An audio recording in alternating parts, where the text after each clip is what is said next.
Brian Bowersock, the Auto Man here. Today we're talking about keeping critters out of your car. As the weather starts to get a little colder, a little wetter outside, we start to see animals getting up in the vehicle, whether it's your family cat, or rats or mice or squirrels, or even bunnies. They can cause quite the damage to your vehicle. So today we have laid out here for you, wiring harnesses tend to get damaged more than anything when dealing with a vehicle. When you're dealing with rats and mice, they get in, they chew the insulation off the wiring, we end up with shorts, check engine lights, things like that, that can cause a really big issue and become extremely expensive.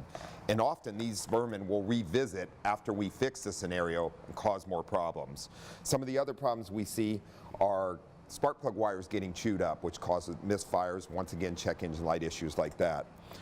The almost worst thing that can happen is when you get rats and mice up in the heating and AC ducting. When this happens, they often die inside there and create quite a smell, which is extremely hard to get out of the vehicle and they have to be extracted. The best thing you can do, pure peppermint extract oil, cotton balls, and containers that have magnets inside the engine compartment. Animals totally dislike this. This is Brian Bowersock from the West Automotive Group. Join the Automan next Friday at 9 a.m. following News 8 Morning Extra on the CW. Plus, you can listen to Auto Talk Radio Saturday mornings at 7 on AM 760 KFNB.